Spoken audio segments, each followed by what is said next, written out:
La Pologne, où la situation est très différente. Là-bas, le Premier ministre Donald Tusk a le sourire. Adrien Sarlat, bonjour. Vous êtes en direct de Varsovie. Le parti au pouvoir donc détrône les populistes du PiS. La victoire s'est jouée sur un fil, mais elle est symbolique à plusieurs niveaux. Oui, c'est ça, ils en rêvaient depuis plus de 10 ans et ça y est, ils l'ont fait. Les partisans de Donald Tusk, membres du Parti populaire européen, ont réussi à obtenir la majorité des sièges polonais dans l'hémicycle hier soir.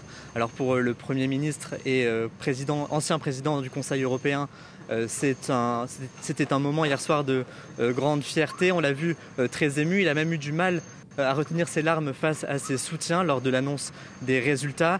Il a d'ailleurs déclaré, je cite, « La Pologne reprend le leadership de l'Union européenne ». Alors ces mots, ils font référence au score de 38% qu'a obtenu son parti. 38% pour des élections européennes, c'est énorme. En réalité, c'est plus que n'importe quel autre parti dans n'importe quel autre pays hier soir. Et pour Donald Tusk, évidemment, pour cet Européen convaincu, eh bien, c'est une fierté.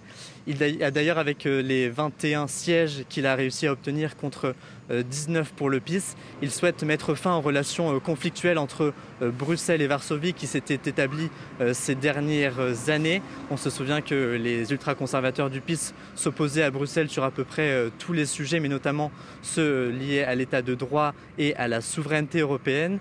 Mais désormais, Donald Tusk entend bien clore cette étape, clore cette page pour en ouvrir une nouvelle, celle d'une Pologne plus européenne.